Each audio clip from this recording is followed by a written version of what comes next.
Utopia Talks, we are back with Series 4 and we've got our first guest with us. It's a biggie today. We are heading to the deep, dark depths of the underground UK dance scene with a pioneer of a distinct sound that's left field, murky, bassy, intricate.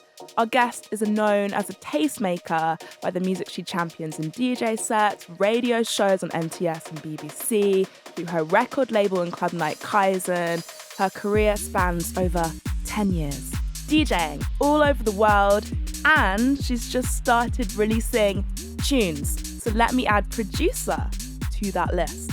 Please welcome Madam X! Drum roll! Hey. That was such a nice intro. I was literally like listening to that like, wow, you've really painted a lovely picture. It's what we do. It's what we do, you know? You okay? I'm good. It's good to see you. Yeah. It's been a minute. It's been a long time. I feel like I've known you For a while. for a while. Actually. I don't even remember the first time was that we met, but was it at Mix Mag? I think for context, so I know you, Katie, and Chrissy, you guys just met this week. We met last week. Yeah. We met last week. Actually, the first time I met Madam X was in Sheffield. Because I did a night called Dutty Bass. Yes. And you were headlining. Oh my God. With, Gabby, right? No. Yeah. With Yeah, Gabby. the DJ, Tino. Yes. Oh my God. How could I forget that? And my Yeah. best mate Fran came with me. Fran. Yeah. And it was Fran. at like a house. Yeah, it was kind of weird. And it was really steamy. I remember it being really hot. And it was like all white. It was kind of Dude, that party was amazing. bizarre. That was like one of the first ever events I ever put on. But it was so fun. we were so oh my happy God. that you yeah, played. and I remember it was like a proper like house, but it was like a squat kind of vibe. And I was at uni in Leeds, and loads of my friends and me included, we got the National Express bus there and back, and it was like a whole thing. Oh my God. So that's There's honestly probably photos from that night. We need to dig them Let's up. find them. Let's dig them up and put them on the gram. We will do that. Yeah, for this. I'm sure they're on Facebook or something. I've got mad FOMO right now. Honestly, it was You had to actually be there. really Yeah. fun. Because also, can I just say, I was not used to playing in spaces that were female focused at that point because there wasn't many girls DJing. So when you guys put on the party, it was just so nice because I Yeah. really felt energetically it was really inclusive, and you guys were just so nice. I mean, we were just It was young really- and fangirling. Can we just address the elephant in the room? You, my friend, have inspired so many DJs, particularly women. Oh God. I remember being at uni, maybe 2013, 14, and I think you played at was it a Manchester Culture Clash thing, or it was I actually can't. It was somewhere in Manchester, and you were there, and I was with my friend. I was like, oh my God, that's Madam. Oh my God, It's that's it's so weird when I hear people say So stuff like that. many though. You know that, right? Not really. I have severe imposter syndrome. I'm so in my own little world that when people say this to me, I'm like, are you really talking about me? Yes. Yeah, It's 100%. weird. I because for me, I can sort of relate in the sense that I've met some of my heroes, but even thinking of me as a hero to somebody is just bizarre. But the first time I sort of warmed up for Shy FX, or the first time I met Loafer, I was just so oh my God. And I can get it, but I also just find it really strange that I'm that person to some people. I still can't really come to grips with that because I just don't think I'm done much significantly in life. We need I to don't rewind know. and play that intro again. Yeah, no, it's weird. I think I don't know. I'm always just thinking I could do more. You know? Oh, babes. Yeah. Okay, we'll come on to that. Yeah, Have you yeah, got any yeah. Madam X stories from back in the day? I have a Madam X story from last week. Yeah. But I had the feeling that you had in Sheffield literally last week. Go on. I am producing at NTS at the moment, and Chrissy came in, Madam X came in, and did a mix for Scratcher. And I was watching it. I had a little monitor with the camera, and I was literally just watching it with my mouth open, this is fucking sick. And so mine was literally a week ago. Oh. There you go. Yeah, I'm just blushing. I can't really say anything else other than that. It's embarrassing, but also it's really nice to hear those kind of things. Yeah. Thanks, guys. It's important for you to hear as well. Yeah. So Yeah. just putting it out there. Yeah. Got to be kinder to myself. Yeah. We should all take a little leaf out of that, right? Yeah. Yeah. Yeah.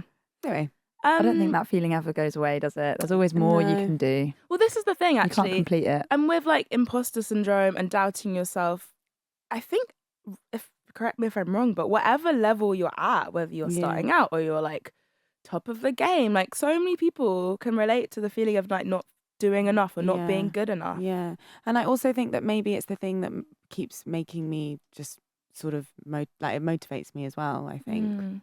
I think that feeling of never feeling like satisfied or fulfilled from it. Or I mean, there's certain things where I'm so proud that I've done, but I'm always trying to think about, right, what's next? And I think that's also what maybe drives me to keep going in the industry, you know? Because I think if you get complacent, then you're not going to keep trying to do stuff. I guess. So it's kind of like it's like your own worst enemy. It's like the thing that kind of holds you back, but also the thing that makes you succeed or strive for success, you know? Yeah. I love this. We're going in deep straight away. Yeah. Where do you think that comes from though? Like feeling like I'm not doing enough. Like, do you think that's like a personality thing? Is it a creativity thing? Is it a gendered thing as well? Like as women, do we doubt ourselves more? I think it's a combination of like social conditioning, like where you've been raised and brought up, the kind of environment you were brought up, like childhood trauma. Like my parents are first generation immigrants. There's all of that sort of comes into it, you know, coming over to the UK, trying to integrate into like Western civilization from like Greece. There's all sorts of like insidious kind of stuff that sort of, I think, I'm speaking to a lot of friends that have kind of come up from the same climate. I think there's that, but also maybe as a woman sort of trying to prove yourself in a male-dominated environment, especially when I started out, there wasn't many women doing what I was doing. I guess it's mainly that. Like I think if I was born and raised in, you know, I don't know, another country or not in the West, maybe I'd have a different outlook. Maybe, you know, if I was raised a Buddhist, maybe I'd be a bit more chill. You know, I think it's just a mixture of everything.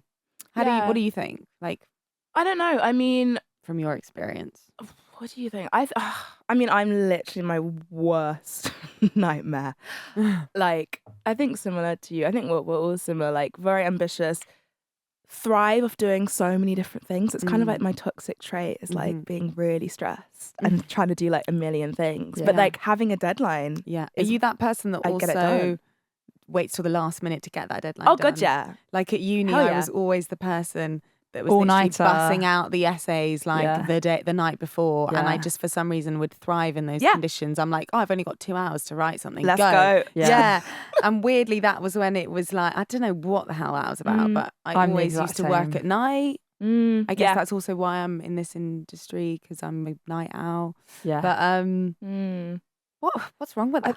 I think there's also now like just the pressure to like constantly be seen as like busy and relevant, and like if you don't look busy, you're not going to get more work because it's going to look like you're not doing anything. And like, I don't know, I feel that as well. Like even with like freelance production stuff, which is like behind the scenes stuff, I'm still like, I need to be seen to be doing stuff because otherwise people are going to think I'm bad. Like, you gotta like finesse your way through it. I don't know. I have no constant idea. productivity. You mentioned like when you're coming through, because you went to uni in Manchester and you cut your teeth in Manchester in those like formative years. What, late 2010s? What are we talking? It would have been 2010. Yeah. Okay. Nailed it. 2010 was my first year at uni. Yeah. And so you mentioned like now we're like, because I was there watching you as a raver, but you like there weren't many women doing like you and like Chloe Robinson. Yeah. aka DJ Barely Legal. Barely Legal. Don't remember. Yeah. I remember you two were like, very visibly like young women DJing that I would see at festivals and stuff. But I can't think of like Flavor D. Shout out to Flavor D. Amy Becker. Yes. Amy was doing bits as well. Joe Kira. Yeah. Don't you remember her? Okay. Yes, I do. Yeah. She was great as well. That's kind of all I can remember off the top of my head. And all of us were kind of spread around. Like Joe, I think, was in Brum. Yeah. And Leeds. No, she was in Leeds. And Amy was in Leeds. No, Amy was in London as well, but maybe she was at uni somewhere else. She went to uni in Leeds because I did. And I'd see Okay. her at the library and I'd be like, that's Amy Becker. Yeah. And Chloe was in London. Yeah. And I was in Manny. Cyan Anderson as well was obviously around Yeah. still. But she kind of got into DJing a bit later. She was more kind of on the radio front at the beginning. So yeah, I guess it was that. Yeah. Were you aware of that there weren't many of you? And like, did you, I don't know, did it feel like a thing? Or We all not a hated thing? each other. No, I'm joking. Yeah, no, I was really aware of it. I really wanted to be taken seriously, and I didn't want people to think that I was going places or that I was mobilizing in the industry just because I was a woman. I wanted to kind of be able to like be put in spaces with men and almost like show them up and be better. And that kind of was like my whole thing. I was like, right, if I'm going to be put into like, if I'm going to be given the privilege to DJ or I'm going to be put on lineups, I want people to see what I'm doing and be like, oh wow, she's great, you know, not kind of see my gender as something that's like the main focus. You know, I wanted my mixing to kind of speak for itself. And do you guys know Yasmin? Do you remember Yasmin? The singer? Yeah. From Gorgon City. Yeah. But We she's used also, to she started see- out as DJing first. Yes. So I actually saw her last week. She was DJing at a defected party in somewhere. Night Tales? Tales? Yeah. Night Tales? She lives in Mexico, but I see her from time to time. And she gave me a really good like piece of advice at the very, very beginning of my career. And she was basically like, don't give people an opportunity to like knock you down, like because you're a woman in the industry. Like, don't give them any opportunity, like be better than them and just like work 10 times harder than your male peers. And so I kind of always used that as motivation. And always had that in the back of my head. I was like, yeah, just don't give them a reason to, like, just be better. And so I kind of really fucking practiced. And yeah, I think I'm a good DJ. That's one thing I am actually really confident about. You and I don't are. have imposter syndrome about is that I actually Good. am sick at DJ. But yeah, it was a wild time. But I never felt like, yeah, I think I was quite lucky in that the people that I surrounded myself with and the people that gave me DJ bookings at the very beginning were all really supportive and really protective of me. Like Merkage Dave kind of was the first person to ever give me a DJ booking, and he kind of brought me under his wing and made me part of the Merkage cartel, and we had Wow. like parties every Thursday. And he gave me like, you know, prime time slot every week and really was like a mentor to me early on and really looked after me, and kind of I was really grateful to that. And we still talk, still like see him to this day.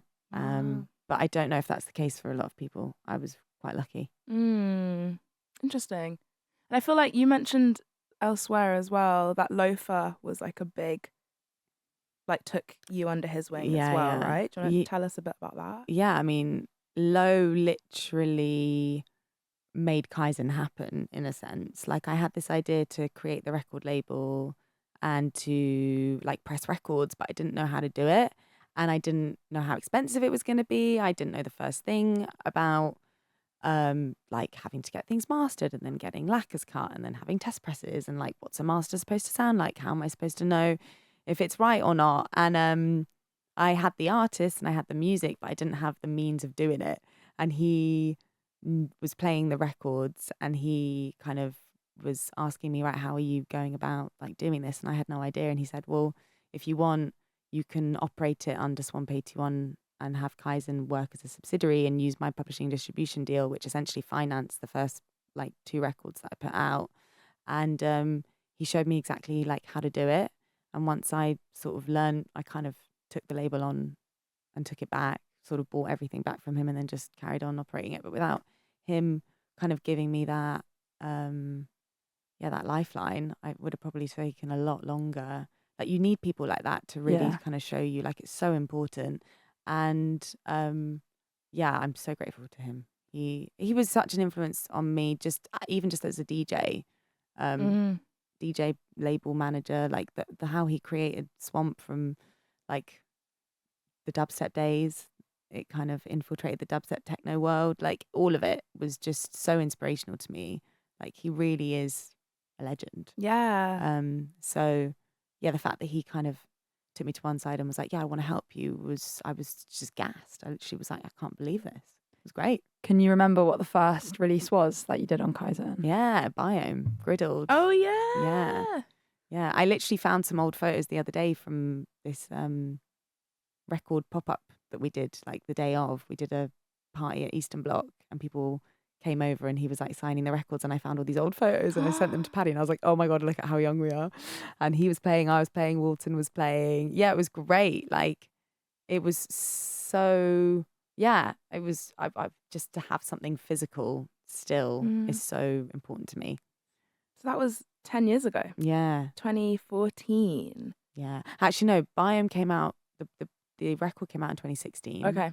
But the first like project that I did under the Kaizen thing was my Kaizen Movements compilation, which was a free digital thing. Okay. But the records didn't sort of materialize until 2016 after Loafer kind of was like, let me help you. Yeah. I mean, it's so important to have people like that in the scene who, can recognize potential in people. Yeah. But also it's like, I found that his approach with it all and his, like it was entirely selfless. He didn't need to do any of that, you know?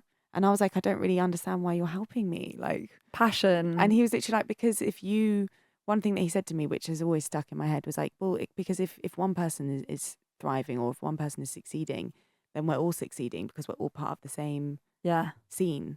So like, if you go on and you tour America and Kaizen has this like great impact on nightlife and on our culture, then we're all thriving because it's going to have like a domino effect.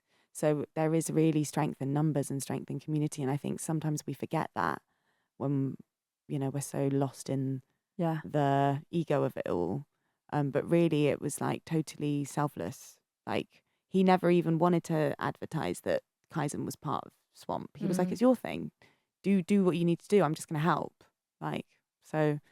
I think that's also like, I think that's also often like the attitude of artists rather than like business people who are like seeing like, okay, music is a way we can make money. Whereas like artists being like, oh, we could actually create something like really like powerful here and really For beautiful that nourishes us all. Like that's such a nicer way of approaching art. Yeah. And also like it just has way more cultural significance and it leaves more of an impression. Like think about dubstep, like, Low comes from that, and think about how far it's gone. And it still remains, and it comes from an authentic place. I think you can really tell. Did you ever have, especially those early days, like annoying industry people being like, oh, what's this Kaizen about here? Like fishing around, trying to like get involved. I don't know. Not that I can remember.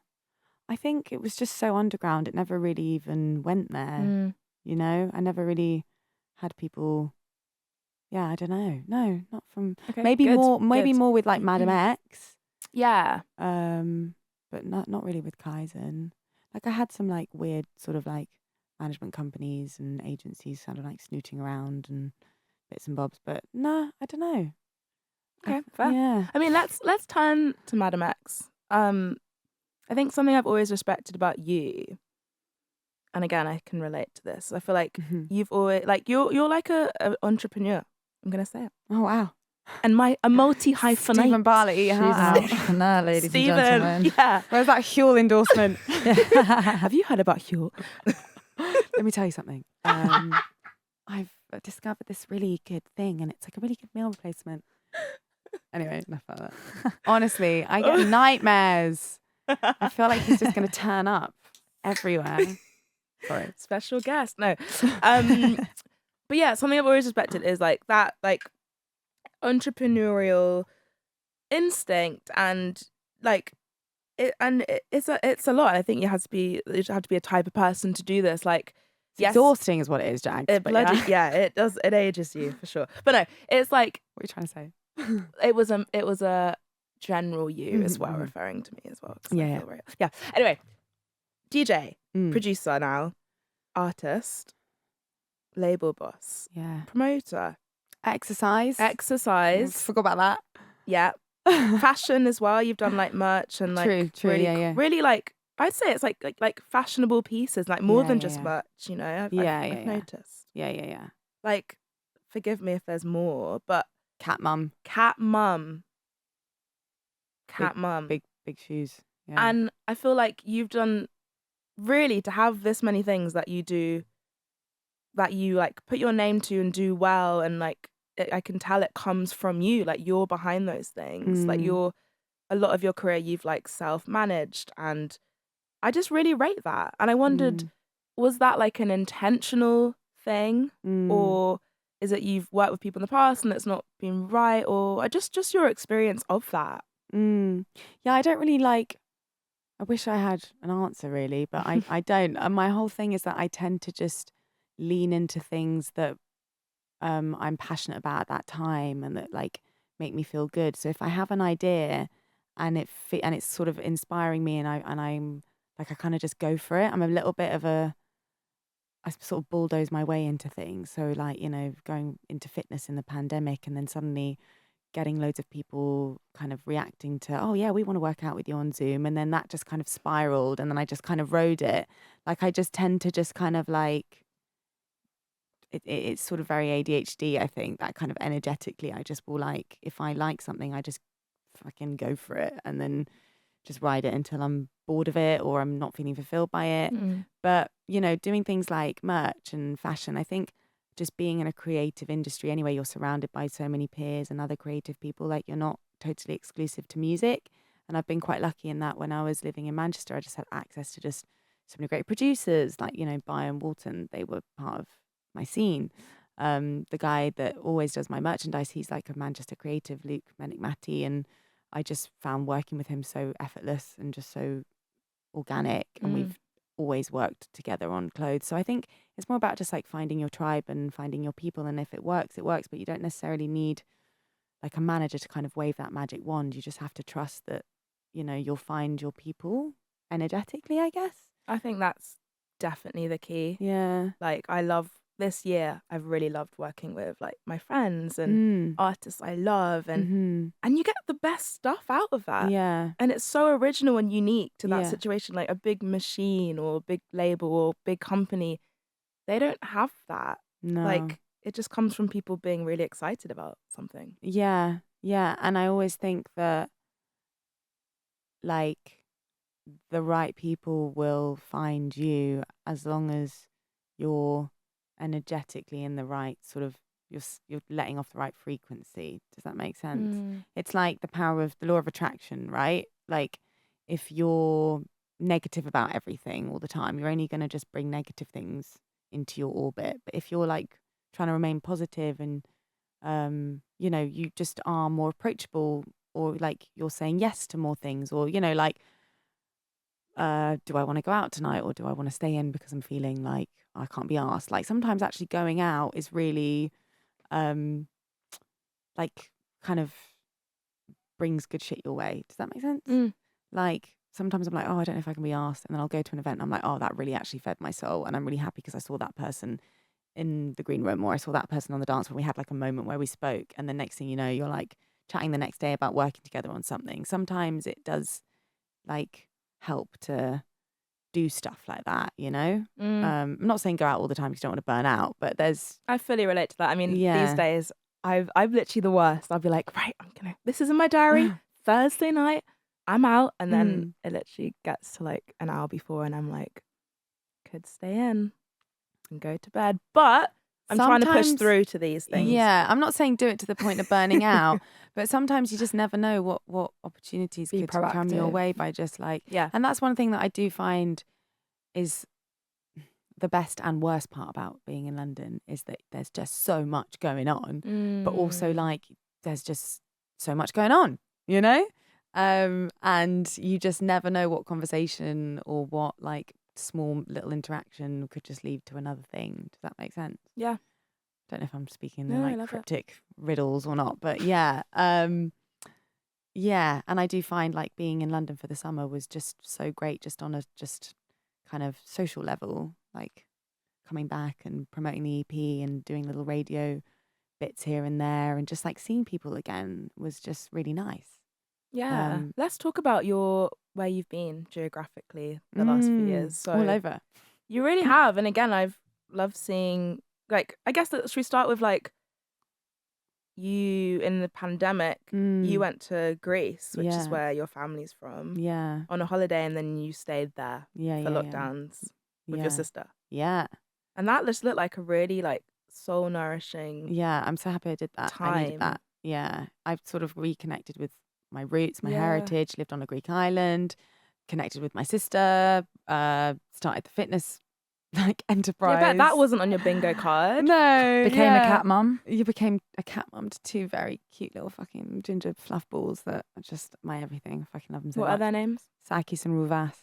Oh my god, those Greek names. They are named after a cultural icon, actually. Oh. Like, girl, I'll have you know. Sorry, educate us. Sakis Ruvas, 2004 Eurovision Song Contest, came third, representing Greece with a track titled Shake It.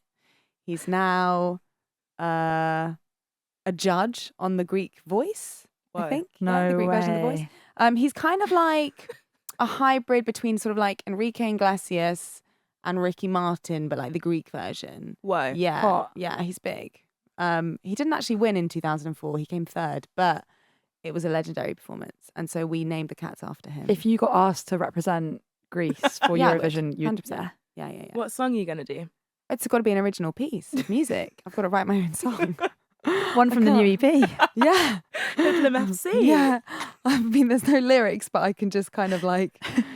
Maybe it could be like a hybrid Madam exercise routine. You could get is his name Rivas? Get him to do Rivas, yeah. Rivas. Get him to do the vocals. Sakis want- Ruvas, yeah. I mean, I think he's represented Greece twice. Yeah. He's represented Greece twice and he's never won. And a third time with you. Get him to lay down some me. vocals. But do you know he's pretty hard to like lock down? Like he's kind of thriving. Like he's like that dude that just endorses everything, even if it's contradictory. Stephen Bartlett. Yeah, literally. He's the Stephen Bartlett of Greece. Like, you know, he'll turn up on a Greek advert just like endorsing like Huel, Colgate. Zoe. Yeah. What else is Stephen Bartlett? Oh my god. The Apprentice. No. Where were we? I What were we don't talking about? know. So yeah, I was in Greece. And then I've been kind of dividing my time between living in Greece and the UK. I come back and forth. Annoyingly, there's not much of a sort of like music clubbing scene culture in Greece. So I don't really... Actually, no, it's not annoying. It means I can chill. But there's not much for me to do on that level. So I kind of just like use the time that I have in Greece to kind of chill and just like What do you do? reconnect with my brain and chill out, eat good, walk about everywhere, just like hang out with mates. You know, I still do my radio and stuff. But to be honest, like I'm never even in Greece for that long because I'll then go off and do shows or I'll go on tour to America or I'll be back in the UK. I think the most amount of time I've ever got to just chill out has probably been 2 weeks before I have to go off again. But yeah, it's good. It's not too far away to like come back and forth. But I think I like the fact that I have this balance now where I don't have to necessarily work where I'm living. I can just kind of like work when I need to work and then chill out and enjoy. I think you've cracked it. Like that's what I would love to do. You come home, you chill, and then you go off and like go on your mad adventures. Yeah, but I still live in England. Like I kind of... And you've got the UK Connect as well. Yeah, still, so. you know, my family's still here. No, none of my family are actually in Greece. I'm kind of very alone over there. Like my cats are in England. They're not with me anymore. They've fucked off. They've decided to go live in Milton Keynes. Little fuckers. But yeah. From Greece to Milton Keynes. Yeah. And like next week I'm going to America and I'm going to be there for 6 weeks. So, you know, I kind of always... Let's living talk about around. America. Because yeah, you've spent a lot of time there. I think in the last few years I've noticed you were like kind of always over there. You did the bicep support for their tour. Was it last year? Yeah. I think it In was last year. America. That was really fun. And I guess with like, interestingly as well, with kind of the like resurgence of like UK bass and garage and dubstep, and a lot of artists are huge in America, like Fred Again and Hamdi and like Who's that? Who? But do you know what I mean? Like, I don't know. I would love to know kind of your take on what's happening right now in Yeah. America. I think there's just more money. Like they just do have more money and like I also think that maybe because it's just such a big place, it is easier to go out there and find people that are willing to like invest in you, because I actually think that there's just so much of it's such a huge playing field. And also maybe because I'm coming from a different country, maybe the fans and the ravers care more because you're not there all the time. So they actually do decide, right, I'm going to buy a ticket and I'm going to commit to this night. So maybe it's because it's more of a novelty, but I don't know because I'm out there a lot. But I do find that there's just so much going on, and it's really good because there's always places for me to play, and yeah, I think you kind of make your own stuff happen over there. Like you don't actually follow any trends, or it's just I'm also really lucky. Like I've had the same agent that I've had since I started in the America. US. Yeah. And he just gets me, and he's also such a fucking pleasure to work with. And every promoter that messages him says he's so good to deal with, and he's just so like, on it, but like just really personable. Like sometimes I feel like agents don't have a personality, or they're just all business, but like Sam is just fucking vibes. And like I think it's really important that the people that you have on your team share the same values as you, or just like energetically are kind of similar to you, because you don't want, you know someone who, you don't want your agent to leave like a sour taste in the promoter's mouth because they dropped the ball on something, or they were too pushy about something, or they were too disconnected from reality. Like some agents can really make some crazy suggestions that aren't even coming from the artist. But yeah, I it's important that the person, my team, are like similar to me and work how I work. So yeah, I think I've just been, I don't want to say lucky, but I think for some reason it just works out there. I don't know. And I feel like they're very open-minded. Like a lot of people are like, oh, I don't like playing in America, but I just feel like every time I play, it's always received really well, and people are just really nice. Where are your favorite like cities or clubs to play in the US? I love Denver. Denver's always so nice, but Denver's like a proper like dubsteppy bass music techno scene. Like there's one raver who I've just now become friends with because I've played in Denver so many times, and she literally listens religiously to like every mix I've ever done. She listens to every Swamp 81 Rinse FM show. She like shout out Forwarder, that's her name. Forwarder. Yeah, Emily. I stay with her now whenever I go to Denver, but like her knowledge is so extensive and she deeps it so much to the point where I'm like, why aren't you DJing? You would make a sick DJ.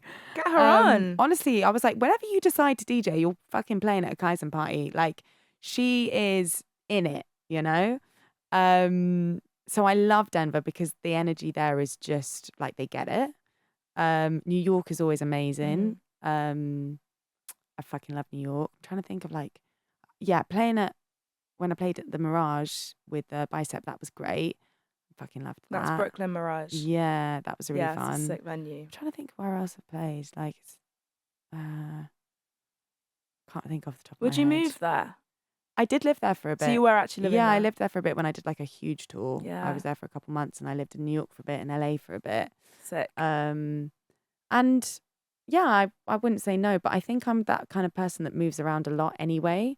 So I don't really I don't really know if I live there forever. But I feel like I get enough of America in annually that I kind of feel like I live there anyway. If that makes sense. I feel like when you're on tour, it always looks like you're having such crazy, just like you're living. Yeah. Like and what you just said about you stay with the girl in Denver and like you become friends with these people. I can They like become a family. I can see that like Yeah. from what you're posting and like the way you're interacting with these people. Yeah. Looks it's hard to explain, but I've always noticed that feels like really genuine and like an adventure. Yeah, and it is though. Like I think that's also one of the reasons why I'm still like living for this industry, because actually I feel like touring weirdly is my like happy place, and actually I find it really hard to like sit still, and that's something that I've really had to like work on. Like, okay, I've committed to living in Athens now for a couple months, so I need to actually be okay with chilling out, and that's one thing that Athens does provide me with, is that like grounding. But I'm just so stimulated by being on tour all the time, and I love seeing like friends that I've made over the years, again revisiting them, like just going on like nature walks or going to like hot springs in Denver or like going to the cinema. Like, I don't know, it's so nice to be like, because the reason you've connected with these people in the first place is because they resonate with the music that you play, and music is such an important part of my life that you have this foundation already that feels quite solid because they're coming from the same thing, you know? So I always feel like these people that I have the privilege of actually meeting and becoming friends with are like more like they feel like family.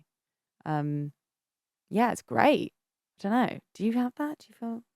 I think, I mean, and obviously in the UK, I live here, so I definitely feel that here. And like with Utopia, I feel like with the artists and becoming a label a year and a half ago, I felt like it connected the dots so much, and it felt like the missing piece.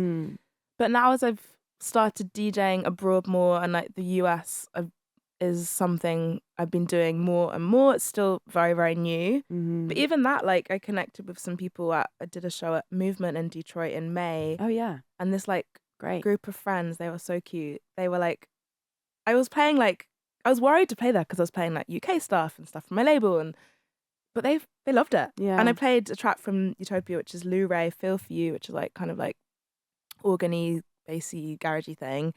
And this group of friends were like singing the tune back at me, and I was like, this is insane. So then I like connected with those guys. Yeah. And it's amazing, isn't it? It's so special, and I look forward to doing that more. Yeah. We need to talk about your music that you are releasing and making and putting out. Yeah. I mean, this is a new chapter for Madam X. Yeah. How does it feel? How's it been? Do you know what? It's like, honestly, it feels horrible. Horrible. Yeah. Like, because I'm just so insecure about it. Like, because there's a different level of me exposing myself to people. Before I could hide under like the mask of like, this is my label. And if you don't like it, whatever. But this is like something that feels very like I'm giving myself to people. Personal. Yeah. So you go through every insecurity and like, you know, you're like, why isn't this DJ playing it yet? And like all these like weird things that you kind of like tell yourself. And also I'm very tired at the minute because I've been just renovating a house and life. And I am basically like releasing the record and like doing the PR, like sending it to the DJs, doing everything like on my own. I'm just a bit tired, and I think when I'm brain tired, you lean into the insecurities more than the positive. So I'm very aware that I'm doing that. So the anxious cool. thoughts creeping. Yeah, the anxious thoughts are like creeping in.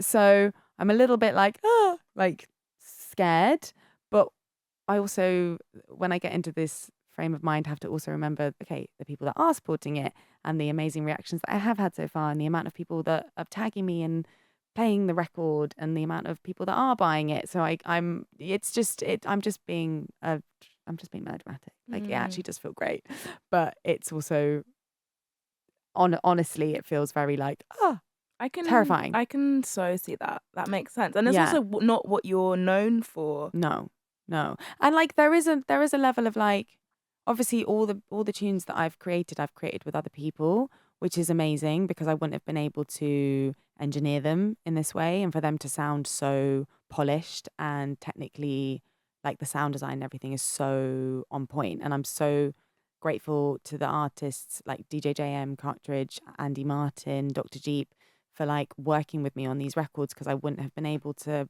make this music without them.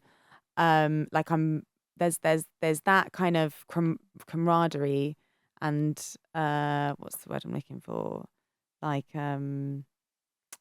it feels nice to know that like I have this like support network, and it's like a team thing, but also it's very terrifying because I know that the music that we've made has come from a weird place in my brain that I'm now sharing with people. Does that make sense? Yeah. Like I'm like feel very naked. Yeah, I mean, what could really be more exposing than putting out your art, you know? And you're normally I guess one getting naked. Yeah. Getting naked. Yeah. And that's what we're going to do singing. Next. Oh, singing. There is a bit of me singing on one of the tunes, actually. Which one? Rasputin. There's like a female vocal that's like, is that you? And that's me. Yeah. Because I just felt it would sound nice. Wait, and do also do like that again. What was it? No, you'll hear it. You'll hear it. It's like a little like breathy thing. I missed that. Yeah. It's Okay. just like just the female undertone. That's like. Okay. Yeah. So I mean, but I mean, it's not like I'm fucking singing. that'll be Maybe the that's chapter second, 2, the second. volume 2. Singing naked. Just Yes. fully Madam leaning X into rated for the OnlyFans. Yeah. Yeah. That's when everything turns to shit and I need to make a quick buck Well, or you two. make some good money. Like, True. don't knock it. I've never. I'm so up for that. Literally. I actually saw. I need to look into this. So OnlyFans have done. I saw a post they did. There's an artist called July Jones. She's like a singer. She's done a collaboration with OnlyFans where you can access like her music, behind the scenes stuff, like all sorts of content. But it was like a collab Instagram post, both of them. And I just thought that was really interesting. I know there are artists who do OnlyFans, but I hadn't seen that be like marketed and done in that way. Like it was quite music I'm all for oriented. Yeah. But like that whole paid subscription thing for like buying into the artist and it goes to them is like, that's kind of the future of like. Well, we kind of need it. Otherwise, artistry. Otherwise the scene's just going to die. Like, it's not like people make money off selling music anymore or like people rely on gigs. Spotify are absolutely like rinsing the industry. Like people don't like their whole business model is so flawed. And the way that artists make money off Spotify is so fucked up. Like it should be a user-centric model. It's not a user-centric model. Like if you're paying for a subscription on SoundCloud, not SoundCloud, fucking big up SoundCloud. If you're paying for a subscription on Spotify, it's not like the music that you are listening to goes directly to the artist that you're listening to. Yeah. It goes to the higher earning percentage of streams. It goes like to it goes to the Taylor Justin Swift. Biebers. Yeah, it goes to the Justin Biebers of the world. It goes to Dua Lipa. Like when really, if I'm listening to a really underground artist on repeat on Spotify, I want my whatever. How much do you pay for Spotify a month? I don't actually have Spotify. 11 quid. Yeah. Yeah. I want that 11 quid to go directly to them. Yeah. But that's not how they do it. Yeah. And it's fucked up. And that's one They thing could that. split the percentage of it, couldn't they? Yeah, they could. They could make it way more easier for the artist. But the major labels will never let them do that. And the major labels also have shares in Spotify. So it's just a whole very corrupt way of working. So what's the answer? Like things you've seen and noticed? What to be able buying to into the artists themselves? Oh, well, I mean, I think the answer would be for Spotify to reevaluate how they're paying people and for them to actually recognize that what they're doing is exploitative and that the major labels are also exploiting and that there needs to be like either we all go on strike and stop putting our music on Spotify and let it like die, or they agree to have a user-centric distribution service where whatever it is that you are actually paying for monthly will be distributed fairly to the artist that you're listening to. Like that's it, really. That's how it should work. And people would get paid so much more for that. Isn't like, James Blake trialing that? He made his own thing. Is that still a thing? I'm not sure. He made his own sort of streaming platform. Yeah. And people like, pay like 20 quid a month or something. And like exclusive songs. Yeah, of his stuff. It's kind of like his own, but I'm not sure. I think it's really ambitious to try and go head to head with these companies because there's it's like a cancer cell, like the way that it just keeps growing and the way that the majors have like dipped their toes into it, and it's just you're literally asking to take down a juggernaut. I don't know how you can do it. When you were making the EP, did you feel any pressure to like, okay, I need to make a track that's going to get on a certain Spotify playlist? No, not at all. I don't even care. Like Yeah. I just want to sell the records. I actually want that's the physical thing that I want. I want to record. sell the physical records. Yeah. And how do you like? What is the best way if you're an artist wanting to sell physical records? Is there a certain way you can promote? I actually have no idea. Yeah. Like, I think you just have to trust your community. And I think obviously because I have however many years behind me, and I have access to, a core fan base network of people, I just have to trust that the music's good enough that they're going to want to buy it. But, it's very different. I'm pressing 250 records. I'm not like Adele pressing thousands and thousands. So like, I'm trusting that it will pay off, and I have a distribution company that will like put it in the right record stores. Mm. I know the music's good. I think it's more about just trusting your community in my line of work. But I wouldn't say everyone needs to be pressing records because it's very expensive. Like even with Kaizen, not every release now is pressed to vinyl because it's just not the same anymore. Like I used to be able to sell the records back in the day 10 years ago when we had more of a vinyl collective sort of hungry scene. Now it's not really like that anymore. When did it start to, like, when did you notice it started to drop off? Spotify. Really? Mm-hmm. Yeah. Like, and yeah, the growth of The growth of Spotify. streaming services. The cancer that is streaming. But then people still do buy records, but I guess obviously just not.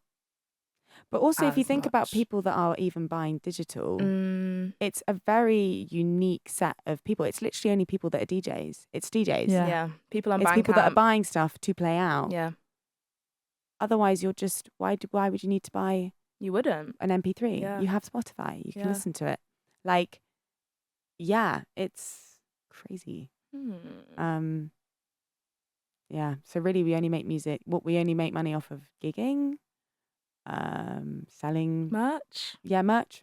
Merch is Brand deals. brand deals. Yeah, If you're that way inclined. yeah. I mean, I'm happy to do brand deals, Yeah. but obviously the brand's got to align with your values. You know, Mm. you're not going to work with a butcher if you're vegan. You know, True. good. You could. Stephen Bartlett probably does.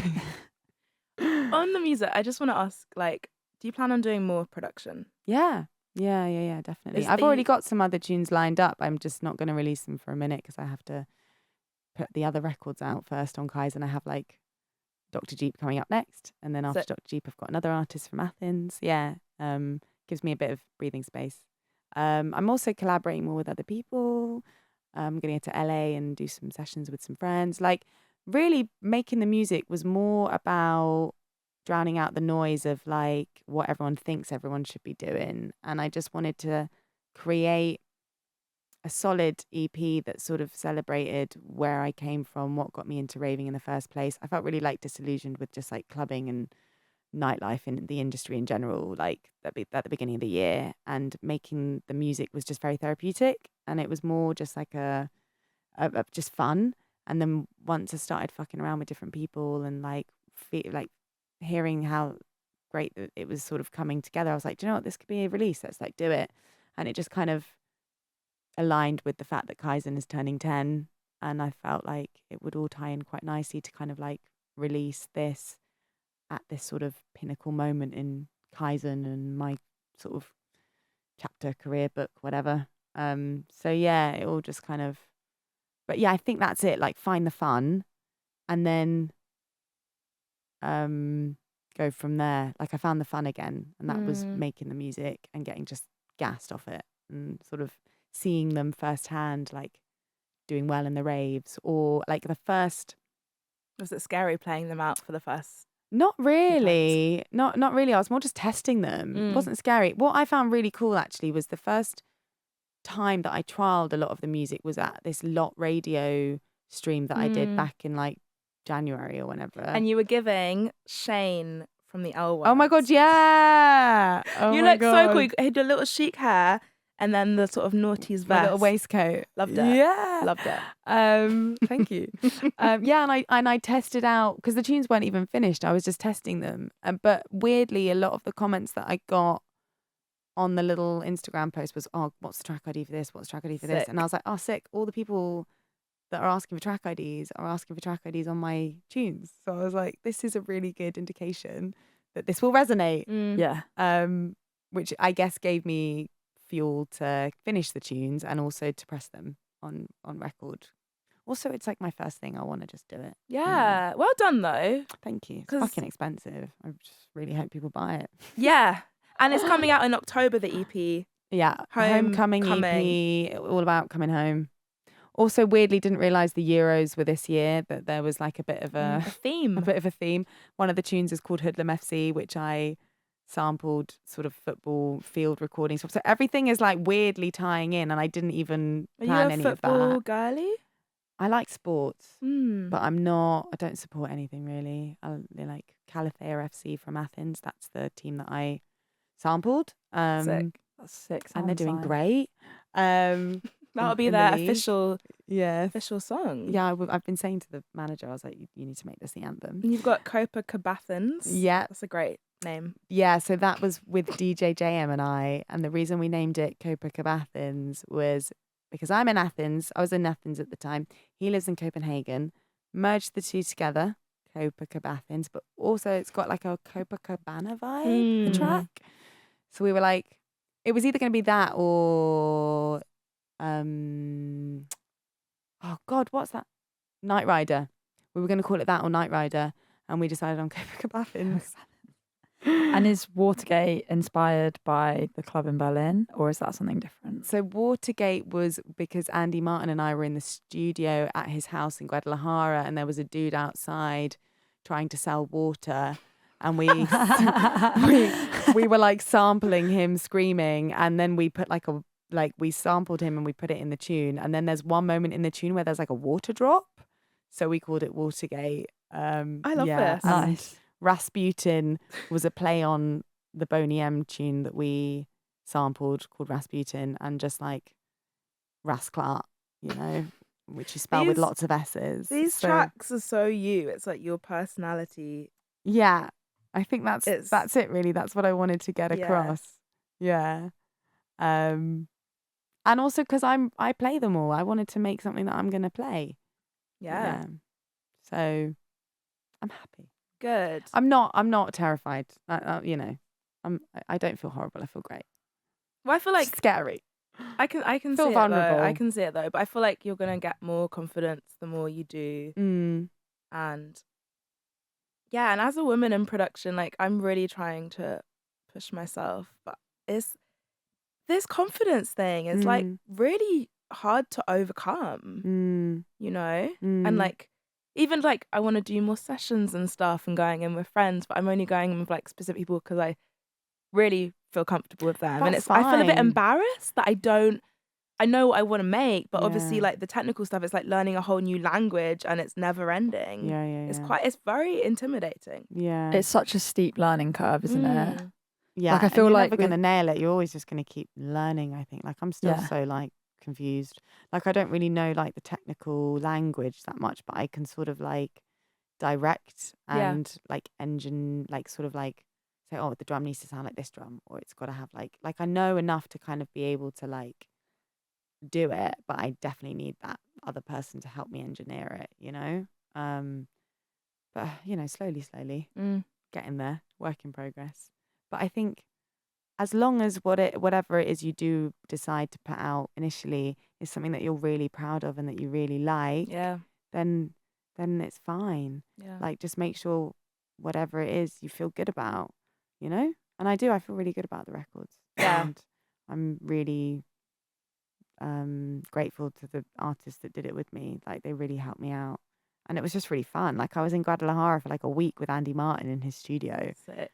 Just having the best time, just like fucking around with stuff. And that's what it's all about, my friends. Have fun with it. Yeah. Mm-hmm. We're coming towards the end. I guess we'll ask you a couple questions. We've been looking back at your career.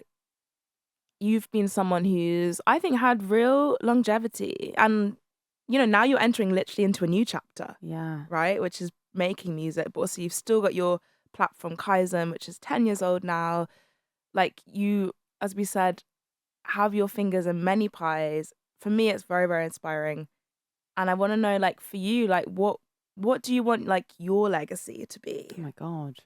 I think one thing that I'm really, really proud of is that the music that I have, like, released on the label still sounds amazing in the club and still sounds really relevant. And I think that that's always something that I've always really wanted to do with it. It's like, create something not just because it's a fad at the time or it's like a trend, but it's like fucking good quality. And I think that's what I care about is quality over like quantity and giving something that I think will stand the test of time. I think it's timeless. And I think as long as I can just keep doing things that to me feel like timeless and genuine, and I'm not trying to do something because it's a trend or because like it's like the right thing to do at this moment in time in history. Like, because you can really lose yourself trying to like keep up with shit. I think as long as I'm just like doing stuff that feels true to me and I don't lose my marbles in the process, then I enjoy it. I think that's it. Like, I want people to like resonate with that. I was doing it because I was enjoying it. The minute I stop doing it is probably because I'm going to be too tired or I don't enjoy it anymore. Like, I think that's it really. Not to take it too seriously in that sense, like keep having fun with it. If I lose the fun, then I'm just going to go live in the mountains in Crete with some goats and open up a little cafe. Sounds great. A I'll little be there. cat sanctuary. Yeah, if you Maybe. enjoy your life, you I think aren't going to that's it. regret it. Like, you're not going to Yeah. regret. Yeah, lean into the fun of it all, I think, and try not to, do what feels right to you. Trust your gut. We were saying this earlier. It's Listen to your hard to gut. do. It's hard to do when you're on autopilot, and it's hard to Mm. do when you're in a pressure cooker.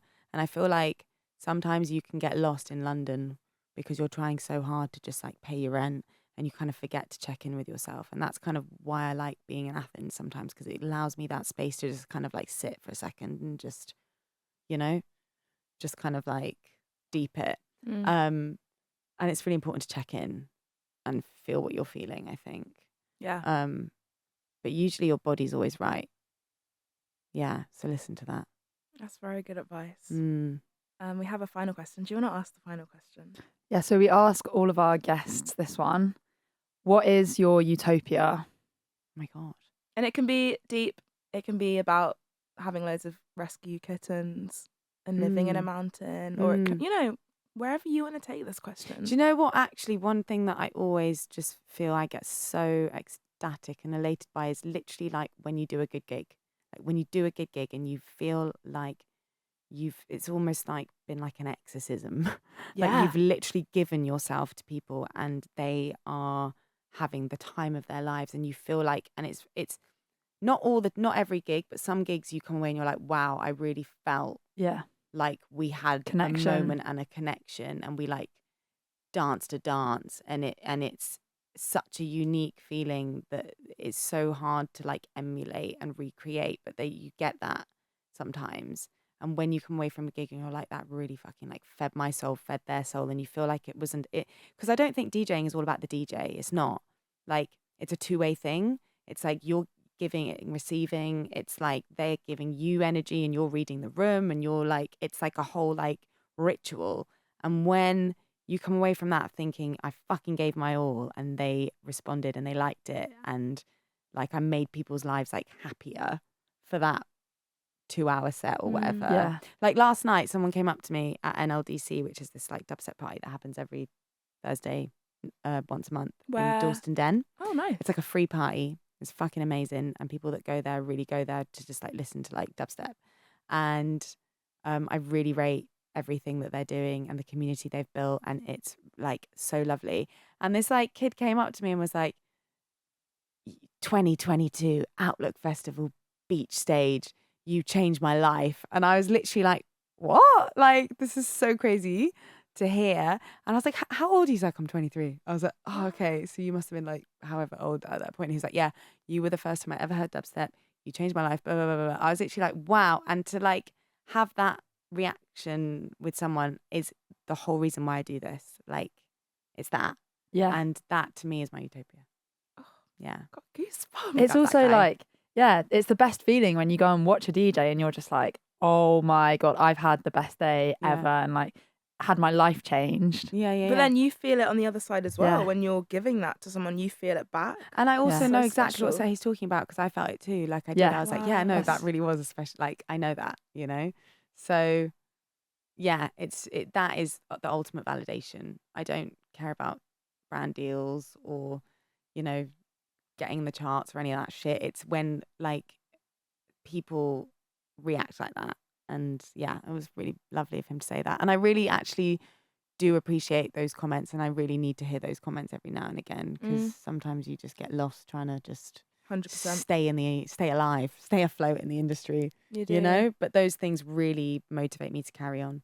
So yeah, Oh, that's so special. Thank you for sharing that. thank you for having me. That was so, honestly, love this. Madam X, Same. everyone. Thank you so much. Woo! Thank you.